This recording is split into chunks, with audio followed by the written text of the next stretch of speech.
Bueno, ya. Vamos a hablar de la parte hemodinámica, ¿verdad? En este caso empezamos a hablar de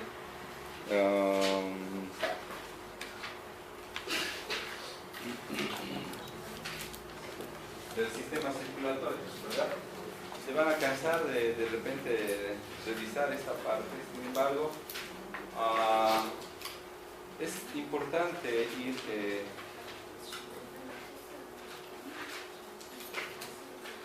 revisando estos aspectos de la parte hemodinámica.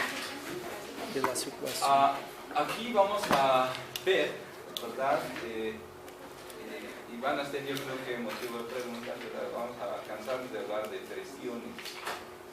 Y algunas presiones, ¿verdad? Hay que aprenderlas nada más de memoria, no hay otro, ¿verdad? ¿Sí? Esta gráfica de repente nos permite valorar nada más todo lo relacionado con la circulación, tanto sistémica, ¿verdad?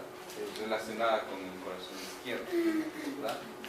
Y la circulación pulmonar relacionada nada más con el corazón derecho, ¿verdad?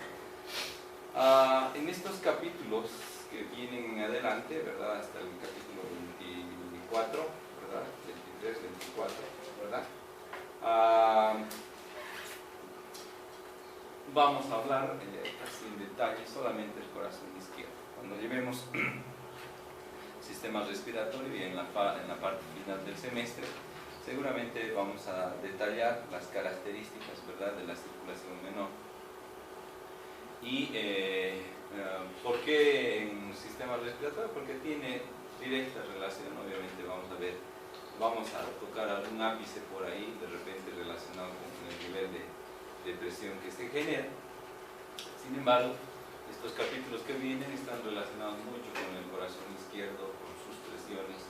Obviamente interactúa con el ventrículo derecho, pero no vamos a ver directamente la circulación pulmonar como tal. Bueno, cuando revisamos la parte de hemodinámica, varias características, varias preguntas, ¿verdad?, que debemos realizarnos para de repente comprender. Estamos hablando un poco de la parte general de la hemodinamia, ¿verdad? Entonces vamos a hablar de algunos conceptos simplemente relacionados también con la parte de la física, ¿verdad? Entonces la física aplicada a la medicina nos va a dar simplemente una serie de detalles relacionados, ¿verdad? ¿Cuál es la principal función de la circulación o de la sangre, verdad? Primera instancia, jóvenes, es simplemente satisfacer las necesidades de los tejidos, ¿verdad? Definición nada más importante es la definición, ¿verdad? Cuando empezamos a hablar de la principal función de la sangre o del sistema circulatorio como tal, no es nada más que aquello, ¿verdad? Satisfacer las necesidades de los tejidos. ¿Cómo satisface una necesidad? Quiero ponerle a usted en esta circunstancia, ¿verdad? Y de ahí lo aplicamos. ¿Qué pasa si no tiene agua en su casa? ¿Alguna vez le ha pasado, verdad? ¿Sí? Ya. Muchas veces, ¿no? Sí. ¿Verdad? ¿Cómo está? ¿Usted está satisfecho como inquilino ahí en ese lugar donde vive? No, ¿verdad? Sí, entonces tiene que cubrir una necesidad. ¿Qué pasa si no hay luz, energía eléctrica? No podrá simplemente de repente desempeñar, no sé, varias cosas, no sé, escuchar música, ver videos, estudiar, ¿verdad?, realizar un trabajo, etc. Entonces, satisfacer una necesidad, ¿verdad? Necesidades básicas, de repente relacionadas con la vivienda. Lo mismo sucede con la célula, ¿verdad? La célula y la sangre, ¿verdad?, para satisfacer esas necesidades, tiene que tener un aporte constante de nutrientes. Sin eso, el organismo y las células y los tejidos no van a poder simplemente desenvolverse en forma adecuada. Lavarse o lavar, ¿verdad?, los productos de desecho. ¿Qué hace con la ropa sucia? Lo mismo, ¿verdad? Simplemente la tiene que llevar a la lugar de limpieza o contratar a alguien que simplemente limpie. Lo mismo, ¿verdad? El organismo y los tejidos, una vez que utilizan los nutrientes, empieza a producir una serie de desechos que obviamente sin el sistema circulatorio, sin la sangre, no podría sacarse, ¿verdad? Entonces, una de las condiciones importantes. Lo otro, conducir hormonas de una parte del cuerpo a otra. Entonces, de repente aquí, la sangre, ¿qué cosa tiene? Una serie de proteínas. Y vamos a considerar y ver que de repente muchas de las proteínas, ¿verdad? Principalmente la albúmina, la globulina, son proteínas transportadoras de una serie de sustancias en el organismo. Y en este caso podríamos hablar de hormonas. Le puedo colocar un ejemplo, ¿verdad? Una proteína transportadora, la transcortina. ¿Qué cosa transporta? Cortisol, correcto, ¿verdad? ¿Sí? De repente otro, ¿no? La proteína transportadora de tiroglobulina, o la tiroglobulina, que transportará simplemente hormona tiroidea, ¿verdad? Entonces vamos a ver eso. Entonces ahí están cumpliendo su función. Y el otro, mantener un ambiente apropiado en todos los líquidos tisulares. En este caso, ¿verdad? Cuando hablamos en el capítulo 1 decíamos el sistema circulatorio, ¿qué hace? Homogeniza, mezcla, ¿verdad?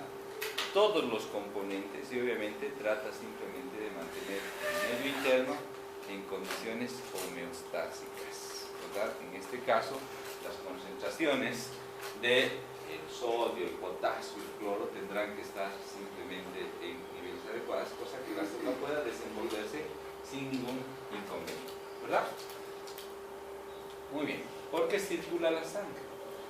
¿Qué le dice ese? Nos está mostrando dos condiciones, la circulación sistémica y la circulación pulmonar, ¿verdad? Y en ambas, ¿por qué circula la sangre?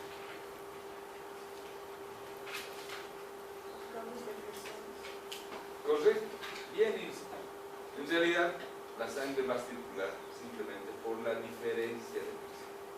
En el caso del sistema de la circulación mayor, cuando sale del ventrículo, ¿verdad?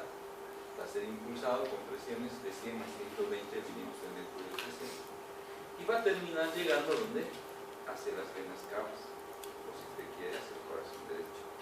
¿Niveles de cuánto? 0 milímetros de mercurio de presión. Presión de la aurícula derecha, 0 milímetros de mercurio de presión, ¿verdad? Siguiente capítulo, de repente vamos a ampliar el panorama en relación a la aurícula derecha. Sin embargo, si no hubiera diferencia de presión, podría circular la sangre. De hecho, una condición importante para que circule la sangre es simplemente esta. ¿Usted ha visto a los constructores cuando de repente están haciendo una pared y se han olvidado un aparatito que ellos tienen que se llama el nivel para ver si la pared está recta, está chueca o no? ¿Qué utilizan? Utilizan nada más una manguera, ¿verdad? Una manguera, y a la manguera le ponen agua, ¿verdad? Y entonces esa cantidad de agua van regulando y dicen, la pared simplemente está recta, utilizan como nivel. Es un nivel, ¿verdad? El nivel de agua les está guiando para que de repente vean aquellas circunstancias. Si se fijan, ¿verdad? Ambas puntas de la manguera simplemente no van a dejar circular la sangre. Pero si yo dejo caer esta porción de la manguera, inmediatamente hay una diferencia de presión que hará que el contenido del líquido presente dentro de esa manguera simplemente termine saliendo. Entonces lo mismo ocurre en el sistema circulatorio. Pero además, ¿qué hay? Hay una bomba impelente que acabamos de estudiar, ¿verdad? ¿Sí? Esa bomba impelente nada más nos está impulsando y le está dando mayor presión. Uno es la diferencia de presión y otro simplemente la actividad contráctil del corazón que hará que de repente esto ocurra. En el caso de la circulación pulmonar, ¿verdad? También habrá esas circunstancias, solo que las presiones obviamente son distintas, ¿verdad? Presiones más o menos a nivel de la arteria pulmonar, ¿cuánto es? La sistólica, 100 120, no. ¿Cuánto es, Patricia? La diastólica sí, pero la sistólica 25, ¿verdad? Presión en la aurícula izquierda, Mateus.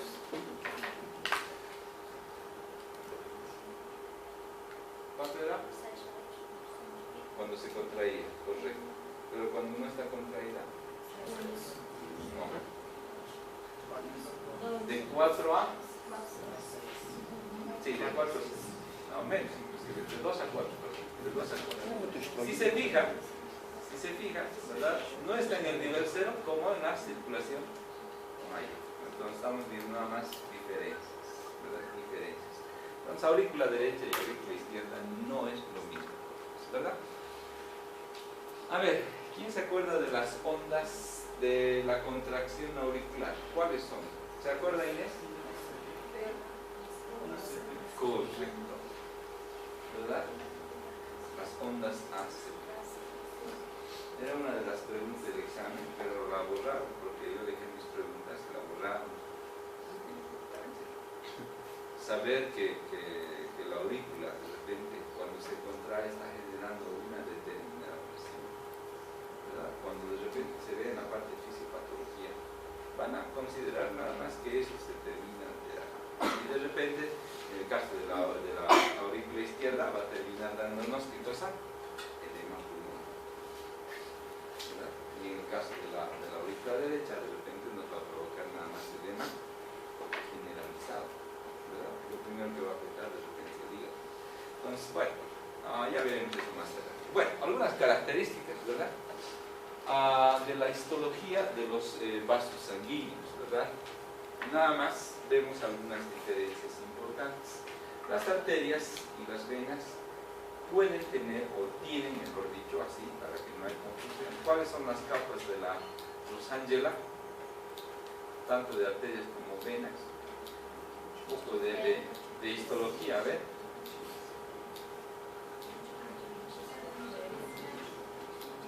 Richard, vamos, ayúdale. Richard, ¿verdad? Sí. Vamos. Histólica interna, media adventicia, adventicia, lámina elástica. Ya, lo que se ve nomás. Está bien. Ok, empezamos a ver nada más la íntima, ¿verdad? En ambas es con las mismas características, ¿verdad? Luego vemos nada más la capa muscular o media, si se quiere. En ambas está presente. Y finalmente vamos la capa simplemente más externa, ¿cómo se llama? Muy bien. Nada más, ¿verdad? Las características son iguales, pero empezamos a ver algunas diferencias. ¿Qué es la diferencia entre arterias y venas? Cuando veíamos el corazón, ¿qué sucedía? Las arterias simplemente mantenían su volumen. Es una de las características por la pared muscular que tienes.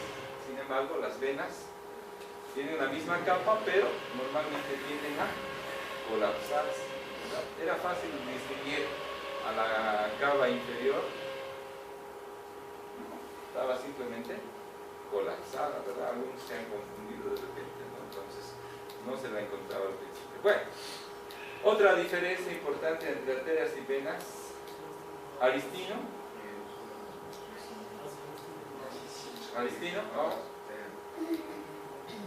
Herones. Correcto, ¿verdad? Aquí lo que se ve nomás, ¿no? Lo que se ve nomás.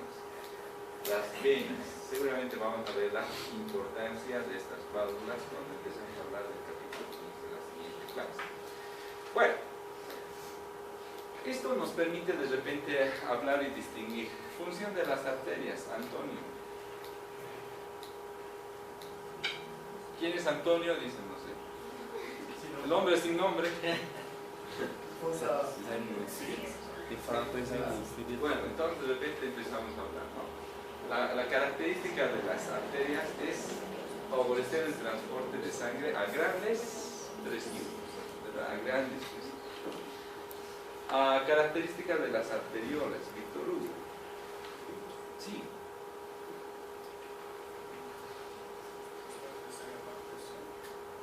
No, también van a regular nada más, ¿ven? Ese es el punto de ingreso, si usted quiere, ¿verdad? A la microcirculación, ¿verdad? Entonces de repente van a tener paredes musculares importantes, van a regular el flujo a nivel simplemente interno, ¿verdad? Función de los capilares, Luciana. Estas cosas ya han hablado, son repetidas de repente en la parte de histología, han visto ustedes esta parte, ¿verdad? ¿Cómo es, Luciana? Capilares. Nils, vamos. Correcto, es la zona nada más de intercambio, ¿verdad? De nutrientes, ¿verdad? Que intercambiar el oxígeno con el CO2, etc. Entonces, de repente, vemos esas situaciones. Función de las venas, Alison. Las venas tienen atraído la sangre con bajo oxígeno para hacer el intercambio gaseoso en los pulmones. Correcto, ¿verdad? No se ha equivocado absolutamente nada, ¿no? Recoger de repente, primero estarán las vénulas, recoger de repente la sangre que ha formado parte del intercambio y luego ingresarán a las venas, tienen menores presiones, sangre desoxigenada, la llevarán simplemente al sistema de la circulación menor para que pueda oxigenarse, ¿verdad? Bueno, ¿cuánto era el gasto cardíaco, Marcos? ¿Marcos o Marcos? ¿Marcos o Marcos?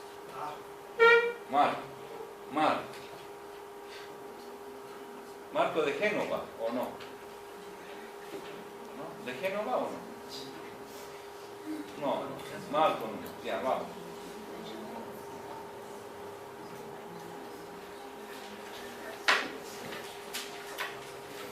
Brenda, ¿dónde está Brenda? Vamos, ¿cuánto es el gasto cardíaco?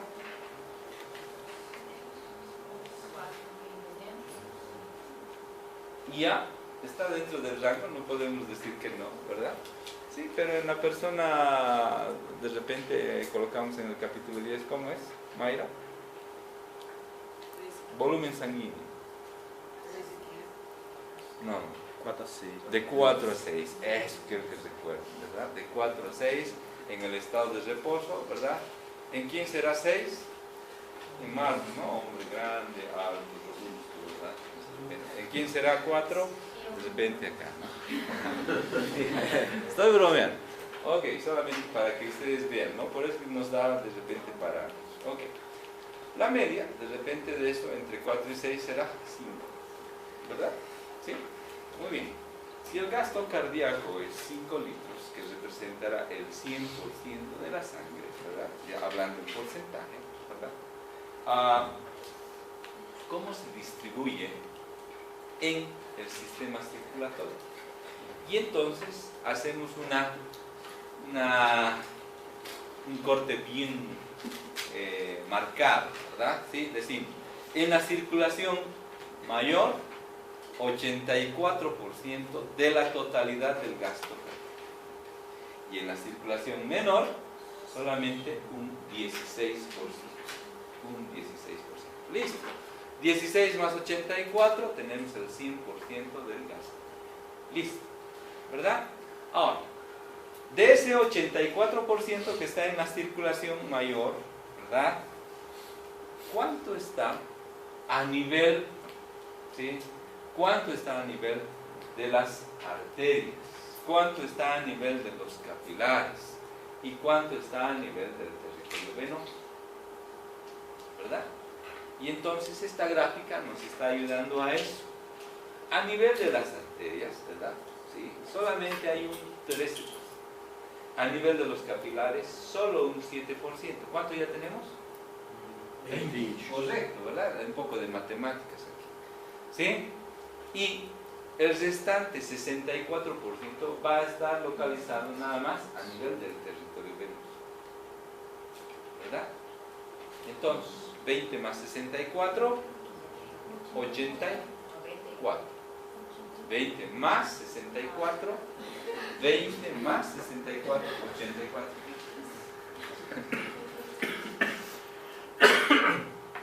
Listo.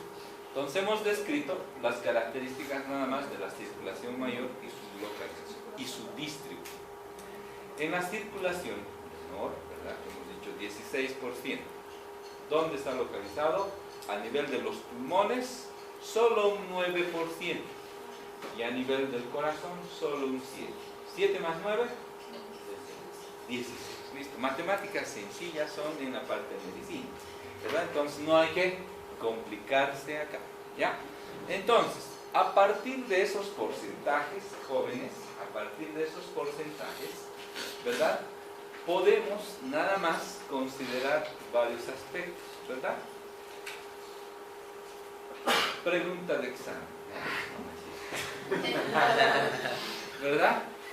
Si el 9% del gasto cardíaco está a nivel de los pulmones, ¿cuánto es el volumen de sangre que hay a nivel de los pulmones? Ah, una regla de 3 simple, ¿verdad? O compuesta, no sé, como ustedes quieran hacer. ¿Cuánto será? A ver, un poquito la cabecita, ¿no? Sí, bueno, tienen que olvidarse de utilizar eso, ¿verdad? 495 ml, provavelmente. 450 ml. 450 ml. Listo, ¿verdad? Entonces de repente ya podemos, ¿verdad? Entonces podemos hablar en volúmenes adecuados a partir de ahí, ¿verdad? Entonces, para facilitar, si ustedes quieren, de repente el desempeño, ¿verdad? Se ha dividido nada más en porcentajes y a partir de ahí podemos sacar las cantidades. ¿Cuánto será de repente el 7%? ¿Cuánto representa el 7% en volumen? Correcto. En todo el organismo, a nivel del sistema de la circulación, solo hay 350 ml circulando a nivel de los capilares. Esa cantidad de sangre está produciendo intercambio. Nada más. Ni siquiera el volumen. ¿Puedes gastar tu botella, por favor, Iván? ¿Esta botella cuánto tiene? 600 ml. La mitad de eso está en la microcirculación, ¿verdad? Haciendo nada más el intercambio de los nutrientes. Gracias, gracias. ¿Verdad? Entonces ahí vamos viendo eso. Bueno, ¿cuál es la velocidad a la que circula la sangre? Y aquí, de repente, el libro nos pone un concepto interesante, ¿no? La velocidad del flujo sanguíneo es inversamente proporcional al área transversal. ¿Ok? La velocidad del flujo sanguíneo es inversamente proporcional al área transversal. Y aquí vemos, ¿verdad?, el área transversal en centímetros cuadrados, ¿verdad?, es parte del libro, ¿verdad?, que nos da nada más una serie de connotaciones y características en varios niveles, en la aorta 2.5, de repente en los capilares 2.500 centímetros cuadrados, ¿verdad?, y de repente en las venas cavas 8 centímetros cuadrados, de repente punto más alto, intermedio y bajo, ¿verdad? ¿Sí? ¿Qué trata de expresar esto? Más adelante vamos a ver de repente un concepto que se llama conductancia y a partir de ahí probablemente vamos a aplicar esto, ¿no? ¿Cuál es la velocidad con la que sale del corazón hacia el aorta? ¿Qué velocidad? Cuando el corazón se contrae y sale la sangre, ¿verdad? ¿Cuál será la velocidad? 100 metros por segundo, ¿verdad? Con mucha velocidad. Pero, cuando empezamos a hablar de las áreas transversales, nos está diciendo de repente, ¿verdad? Nos da un ejemplo el libro, ¿verdad? Nos da un ejemplo. Y nos dice, a nivel de la aorta, son 33 centímetros por segundo, de repente, el flujo, ¿verdad? A nivel de los capilares, nos dice 0,03, ¿verdad? Digo, mejor dicho, 0,3 milímetros por segundo, ¿verdad? Está expresado ahí en el libro. Entonces, nada más nos dice, ¿no? La velocidad entonces del flujo sanguíneo es inversamente proporcional a su área transversal. Entonces, ¿cuánto menor la superficie, mayor la velocidad? Sí, por supuesto, ¿verdad? Cuanto mayor el diámetro transversal, simplemente menor. Entonces, listo. Correcto. Nada más. Y aquí lo que remarca el libro para de repente considerar eso, ¿no? Las venas son 4 veces mayores que las arterias. Si comparan ustedes 8 a 2.5, son casi 4 veces mayores. Casi. Listo. Hay 3 teorías importantes que hay que tomar en cuenta. ¿Ya? 3 teorías importantes. ¿Ya? La primera teoría, de repente, que habla de la función circulatoria, está relacionado, ¿no? El flujo sanguíneo casi siempre está controlado en forma precisa en relación a las necesidades de los tejidos. Esta es una de las principales, de repente, teorías, ¿verdad? ¿Sí?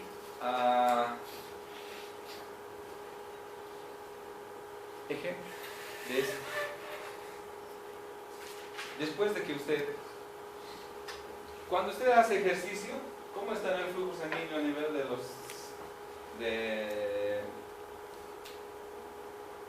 los músculos? ¿Alta o baja? Alta. ¿Cómo estará el flujo sanguíneo en el mismo momento de hacer ejercicio a nivel del sistema del tubo digestivo? Baja. No hay necesidad, ¿verdad?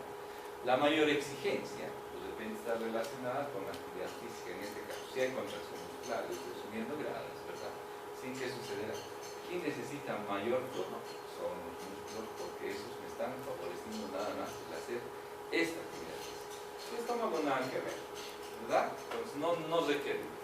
Sin embargo, ¿verdad? Es una de las condiciones. Segundo ejemplo, y luego vamos a completar todo para remarcar aplicando una situación, ¿no? Gasto cardíaco, dice, está controlado principalmente por la suma de todos los flujos tisulares.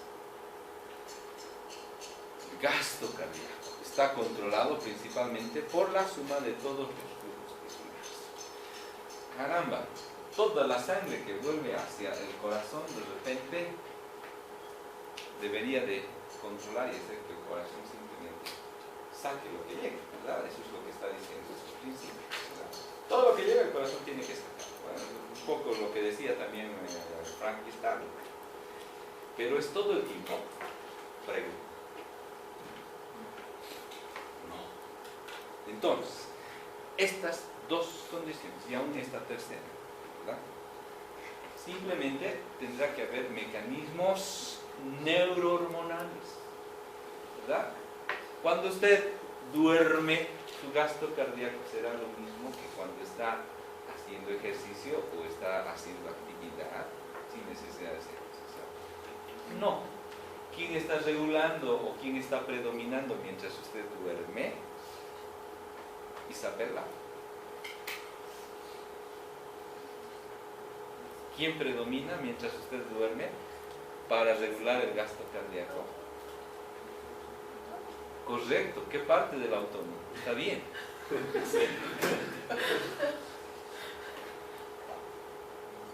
El parasimpático, ¿verdad? Y hemos hablado de una parte del corazón, ¿verdad? Simplemente va a disminuir la frecuencia cardíaca, ¿verdad? Entonces de repente ahí. Pero cuando hago ejercicio, ¿quién predomina? María de Consenso, María de Azucena. Cristina. Vamos, Cristina. En el ejercicio, ¿quién predomina a nivel del corazón?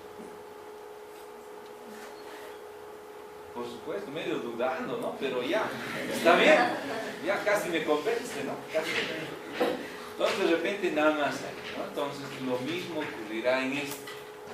La regulación, en base a la necesidad, ¿verdad? Va a ser simplemente regulada por mecanismos neurohormonales. No puede ser, ¿no? Finalmente, la última teoría dice que la presión arterial está controlada por el control del gasto cardíaco.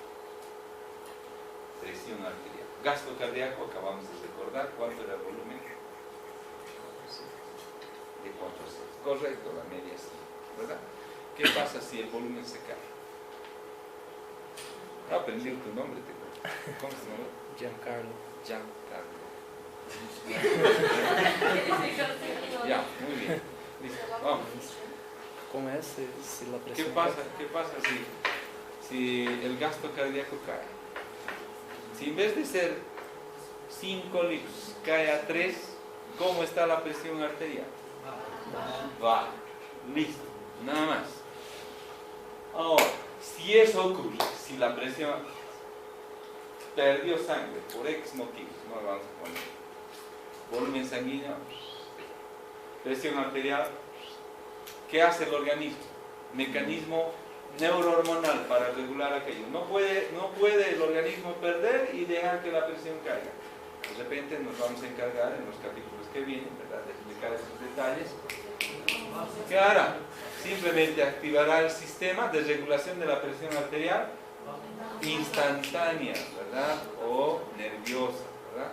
El simpático se va a activar, va a empezar a liberar grandes cantidades de noradrenalina, va a producir vasoconstricción, la presión arterial la va a tratar de poner en condiciones, cosa de que el flujo sanguíneo sea adecuado en los órganos vitales, ¿verdad? ¿Cuáles son los órganos vitales? Jessica. Vamos, Jessica. Uno. No, antes que ese. Antes que el corazón. Cerebro. Otro. No, otro. Riñón. Riñón, ¿verdad? Entonces de repente, cerebro, corazón, riñón, ¿verdad? ¿Qué pasa si el propio corazón no puede perfundirse, si no puede oxigenarse, no puede nutrirse con flujo sanguíneo adecuado? Va a ser débil, ¿no? No le va a poder aportar al cerebro, no le va a poder aportar nada más al riñón, pero de repente esas condiciones, ¿no? Entonces, si se fijan, si bien estas tres teorías están presentes, tienen que ser reguladas por mecanismos neurohormonales y nos vamos a llenar de una serie de datos relacionados con este aspecto. ¿Ya? ¿Está bien? Bueno, empezamos a hablar de algunos conceptos, ¿verdad?, relacionados nada más con la parte nominal. ¿Qué nos dice? Interrelación entre presión, flujo y resistencia. ¿Sí? Muy bien. Aquí hay una ley, ¿verdad? La ley de Ohm, un físico, ¿verdad?, que de repente lo que ha dejado se sigue aplicando, ¿verdad? Nada más dice flujo sanguíneo, Q significa flujo sanguíneo, ¿verdad?, es igual a la diferencia de presión sobre la resistencia, ¿verdad? Muy bien. Tenemos un vaso sanguíneo, cualquiera sea este, del lugar que usted quiera. ¿Cómo yo puedo favorecer el flujo sanguíneo, ¿verdad? Si aquí, en el extremo 1 y en el extremo 2, las presiones son iguales, no habría, ¿verdad? Condición sine qua non, hemos dicho, ¿verdad? Para que haya flujo sanguíneo debe haber una diferencia de presión. Si aquí hay una presión de 10 y aquí hay una presión de 1, va a fluir nada más aquí, ¿verdad? Condiciones. Diferencia de presión, primera cosa. Segunda cosa, resistencia. ¿Quién ofrece la resistencia? La pared de los vasos sanguíneos. Y esta pared de los vasos sanguíneos de repente puede ser simplemente modificable, ¿verdad?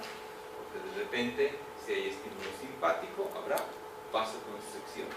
Si hay estímulo de repente inhibidor del simpático, simplemente va a haber vasodilatación. Y entonces empezamos a hablar de esas características importantes relacionadas con el flujo sanguíneo. Y definimos flujo sanguíneo, ¿qué es? No es nada más que la cantidad de sangre que pasa por un punto determinado, ¿verdad?, del sistema circulatorio en una unidad de tiempo. Listo, nada más. ¿Qué es gasto cardíaco? Es la cantidad de sangre que bombea el corazón en una unidad de tiempo o en un minuto. Listo, nada más, ¿sí? Y aquí empezamos a hablar de algunos conceptos. El perfil de velocidad parabólica durante el flujo laminar, ¿sí? Usted ve aquí un vaso sanguíneo, dos en realidad. Cuando hablamos de flujo laminar, primera cosa, la sangre nunca va a circular de esta manera. ¿Sí? Nunca va a circular de esta manera. Una línea recta y avanzará. No, jamás. Siempre va a realizar una curva parabólica. ¿Por qué hace la curva parabólica? Porque la sangre, que tiene dos componentes, un componente líquido y un componente celular, que son los glóbulos rojos, ¿verdad? Una parte de los glóbulos rojos va a estar en contacto con la pared del vaso sanguíneo. Y esa porción que está en contacto con la pared de los vasos sanguíneos va a tener menor velocidad. ¿Por qué? Simplemente la resistencia de la pared está haciendo que su velocidad se modifique en relación a las porciones centrales. Porque las porciones centrales, ¿verdad?, simplemente tendrán un mejor desplazamiento. Entonces, la curva de velocidad parabólica simplemente va a tomar esta forma, ¿verdad? Nunca va a ser ¿ya?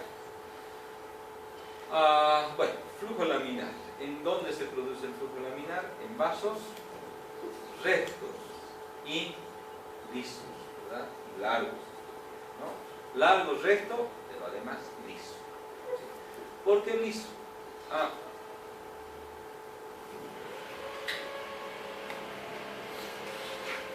Porque si yo tengo aquí un vaso sanguíneo, ¿verdad?, es recto y largo, habrá flujo laminar. Pero si hay la presencia de un ateroma, de repente la velocidad del flujo simplemente va a empezar a producir turbulencia, ¿verdad? Turbulencia.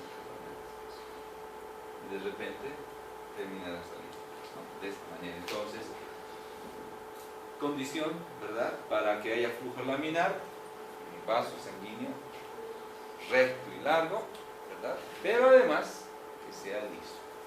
Porque si tiene simplemente un promontorio, una prominencia, ya sea por un ateroma, simplemente va a empezar a hablar de flujo turbulento, ¿ya? Entonces, esas condiciones hay que diferenciarlas, ¿no? Entonces, el flujo turbulento, ¿verdad?, de repente va a condicionarse a algunas situaciones. Lo primero estará relacionado con eso. ¿En qué circunstancias podemos tener vasos ateromatosos o con presencia de protrusiones? En las alteraciones relacionadas con la diabetes. ¿Sí? La diabetes genera nada más que cosa, una macro y una microangiopatía, ¿verdad?, que la enfermedad de los vasos simplemente a nivel de las porciones internas se empieza a generar principalmente líquidos y eso va a generar turbulencia y obviamente obstrucciones, ¿verdad?, condición. Lo otro, ¿dónde habrá flujo turbulento?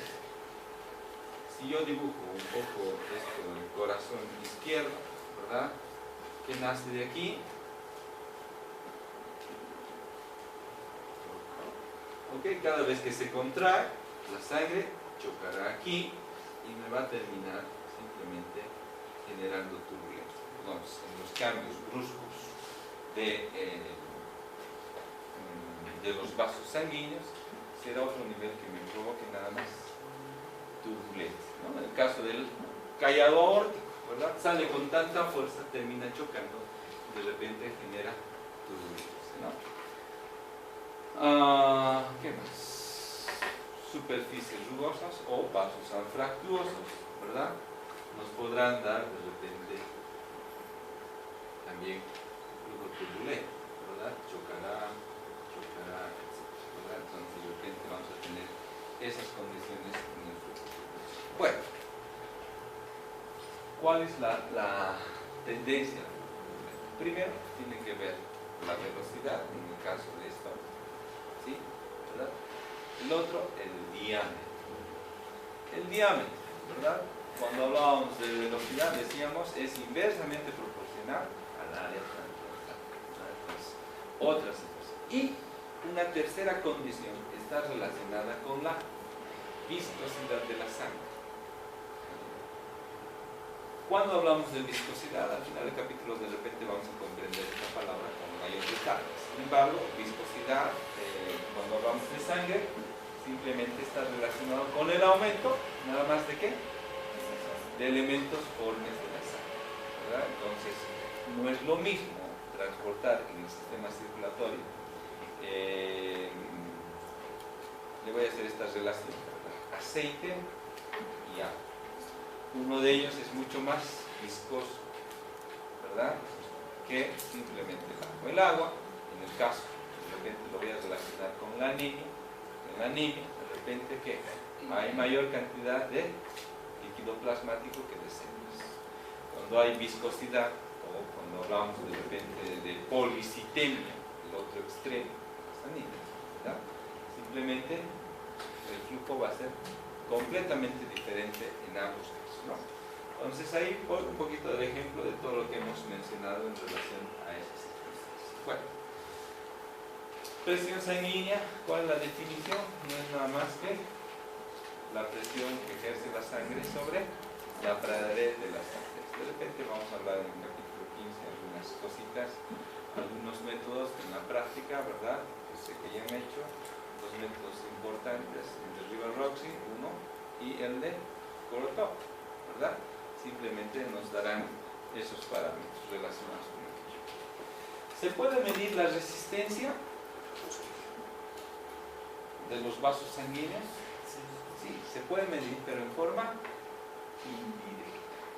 En forma indirecta. Y entonces decimos, resistencia es igual a la diferencia de presión sobre el flujo. ¿Ya? Entonces, resistencia es igual a la diferencia de presión sobre el flujo. ¿De dónde salió esta fórmula? La ley de Ohm decía, flujo sanguíneo es igual a la diferencia de presión sobre la resistencia, ¿verdad? Muy bien, los que hemos hecho nada más hemos despejado, ¿verdad? Y hemos hecho esta acción, ¿verdad? Entonces, resistencia es igual a la diferencia de presión sobre, ¿verdad? Un poquito de lo que ustedes han aprendido en la parte de matemáticas, ¿no? Bueno, ahí nos pone un ejemplo interesante, pero me gustaría tocar esta parte. La resistencia periférica total, ahí está la abreviación, ¿verdad? ¿Sí? La resistencia pulmonar total, son dos condiciones, no es lo mismo, ¿verdad? Los valores van a ser simplemente diferentes.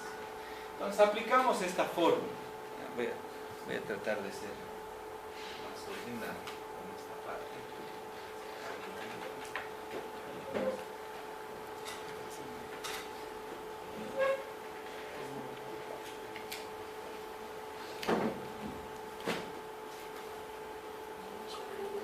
Aplicaremos la fórmula, ¿no? Hemos dicho que resistencia es igual a la diferencia de presión sobre el flujo sanguíneo. ¿Verdad? ¿Sí? Muy bien. ¿Diferencia de presión? Sí. Muy bien. 100. ¿La velocidad del flujo sanguíneo? Sí. 100. Muy bien. 1 entre 1.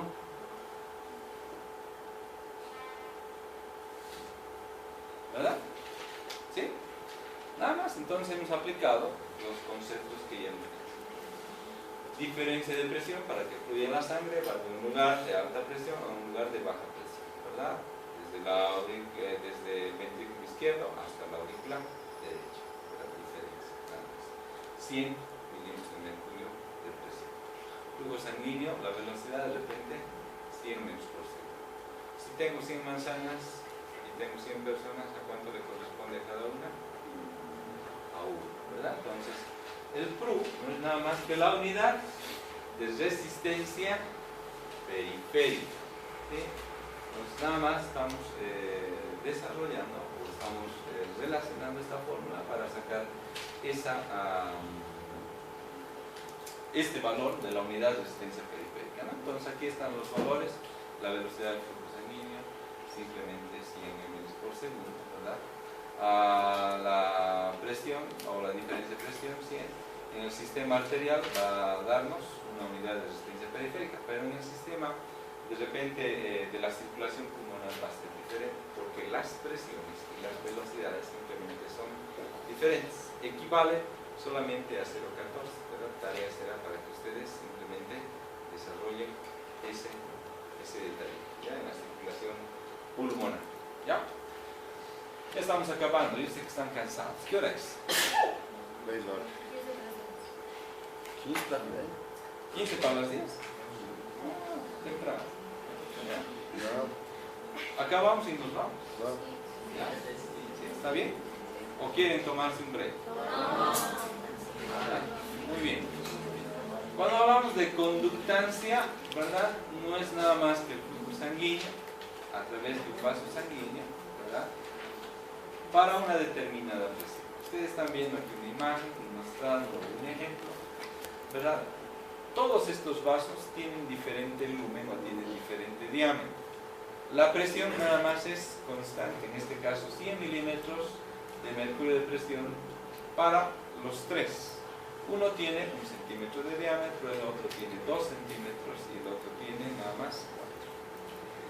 ¿Qué cosa cambia o qué es lo que se modifica? El volumen, ¿verdad? El volumen y obviamente también la velocidad. Y entonces aquí el diámetro, ¿verdad? En sentido transversal, un vaso de mayor diámetro o calibre y uno de menor calibre, ¿verdad? Entonces, aquí, para una presión de 100 milímetros de mercurio, en el vaso que tiene 1 centímetro de diámetro, de repente está atravesando un ml por minuto, ¿sí? En el de 2 centímetros, de repente 16 ml por minuto. Y en el de 4, de repente 256 ml por minuto. Entonces aquí la situación, de repente, cuando hablamos de conductancia, es elevada a la 4ª potencia por cada centímetro de diámetro que se modifique. Entonces ahí hay que simplemente ver esta diferencia, ¿no? Entonces el diámetro de un vaso influye en la conductancia cuando el flujo es laminar. ¿Cuándo era el flujo laminar? En un vaso recto, largo, pero además liso, ¿verdad? La conductancia aumenta en proporción a la 4ª potencia del diámetro del vaso sanguíneo, ¿no? Entonces, por eso de repente empezamos a hablar de vasoconstricción y vasodilatación, ¿no? Entonces, esas condiciones pueden modificarse. Bueno, aquí empezamos a hablar nada más del hematocrito y la viscosidad. ¿Qué es el hematocrito? Yo sé que ustedes ya han hecho la práctica en la parte de bioquímica. Vamos, Richard, ¿qué es el hematocrito? Es el porcentaje de la sangre que se le pone. Muy bien. Porcentaje de elementos formes de una muestra de sangre. Más o menos, ahí se ha trabado un poco, pero ya, tiene la idea, ¿verdad? ¿Sí? ¿Cuánto es el hematocrito normal, Marcos?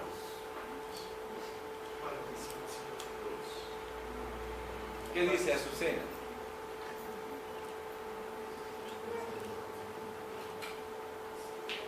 Cristina.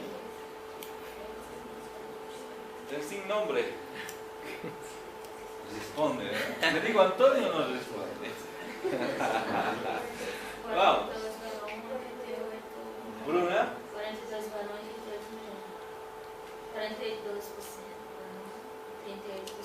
38%. Ya. Bueno, más o menos están los rangos por ahí. De repente cambia en base a la altitud, ¿verdad? ¿A qué altitud vivimos, Luciana? ¿Qué dice Giancarlo? 2.800 más o menos. ¿Qué dice Fabián? A ver, ¿dónde estaban los cochabambitos de Cepa? A ver, aquí Bianca, vamos. Altitud de Cochabamba.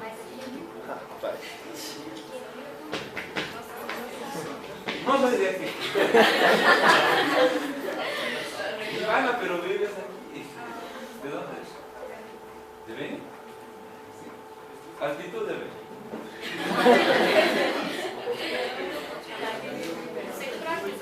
No está mayor a los 400.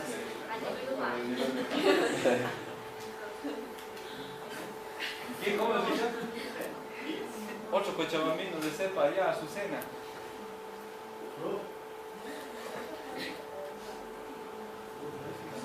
Información general tienen que revisar. 2.650 metros de altitud. 2.650 metros de altitud.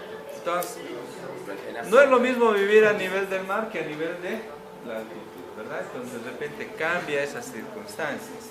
En este caso, los parámetros más o menos están por ahí. En el varón, a esta altitud, de repente se empieza a hablar de un valor de 47% más menos 7, ¿ya?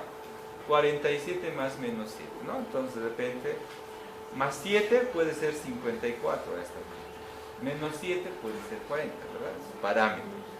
En el caso de la mujer es, ¿cuánto? 42 más menos 5. ¿Ya? 42 más menos 5, ¿no? Puede ser 47 a esta altitud, ¿verdad? Está dentro del parámetro normal, probablemente algunos se han adaptado a esta altitud, ¿verdad? Y puede ser fácilmente, ¿cuánto? 35. 42 menos 5, 37, ¿no? Entonces son los parámetros establecidos para esta altitud. Bueno, viscosidad, ¿sí? Obviamente el Guyton está escrito a nivel del mar y por eso que nos habla de repente de un 45% del hematocrito, ¿sí? ¿Sí? 45%. Aunque vamos a ver que en algún otro capítulo de repente nos habla de 40, 36 y 40, de repente nos habla el Guyton, ¿no? Entonces está adaptado nada más al nivel del mar, obviamente, ¿no? Bueno, aquí en el ejemplo 45, ¿verdad? Condición, viscosidad de la sangre. ¿Cuándo es más viscoso? Cuando el hematocrito simplemente está muy alto y ahí empezamos a hablar de una situación que es la policistemia. ¿Cuándo la viscosidad está muy reducida? Cuando el porcentaje de elementos folios de la sangre simplemente está alrededor del 10, 20, 25, 30%. Ya se reduce. Entonces estamos hablando nada más de la mente. Entonces podemos hablar de sangre diluida y sangre simplemente concentrada. ¿Por qué? Hay mayor porcentaje de elementos folios de la sangre. Bueno, aquí se entiende mejor este gráfico. Viscosidad. ¿Cuánto será la viscosidad del agua? Para hablar de viscosidad tengo que tomar un parámetro. ¿Cuán viscoso es el agua? No le puedo poner 0, porque si no sería algo sin valor. La viscosidad del agua es igual a 1. Y a partir de aquí, yo puedo generar dos condiciones. 1. Si vuelvo a mi imagen de aquí, esto es plasma. Viscosidad del plasma, ¿será igual a la del agua? No. ¿Por qué? ¿Qué elementos?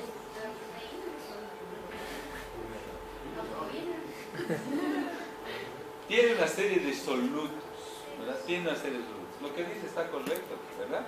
Tiene electrolitos, obviamente el mayor porcentaje es agua, pero tiene electrolitos, de repente tiene proteínas, puede tener aminoácidos, líquidos, etc. Y eso hace que simplemente cambie. Y la viscosidad del plasma no será igual a la del agua. ¿Cuánto es la viscosidad del plasma? 1.5. ¿Sí? Y cuando yo veo la sangre completa, ¿verdad? Ustedes ya saben tomar muestras de sangre, ¿verdad?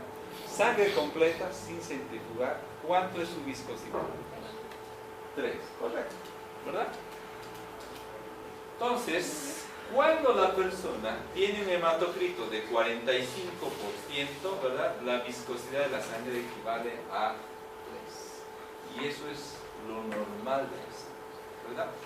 ¿Qué pasa si de repente se modifica el hematocrito? Tiene 20. ¿Cómo está la viscosidad? Disminuida. Caso de la vida. ¿Qué pasa si el hematocrito se eleva y está en 65, 70? ¿Cómo está la viscosidad? Entonces, de repente la relación que le hacía hace un instante es fácil de transformar. A ver, para cambiar de ejemplo, ¿verdad? Para que usamos eso. El aceite en relación al el champú que usted usa en la ducha, en relación al agua, ¿cuán viscoso? Altamente viscoso. Podrá ser fácil colocar champú en una manguera y en un embudo vacío, un vaso de esto, para que descienda a algún lugar, y coloco en otra manguera o un embudo la misma cantidad de agua.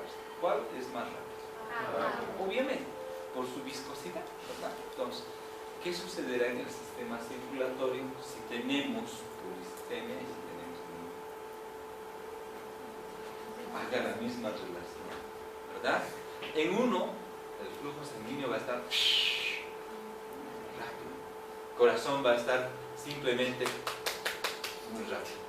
Y el otro, el flujo va a estar muy lento y el corazón va a estar haciendo un esfuerzo para poder sacarlo y hacer que circule la sangre.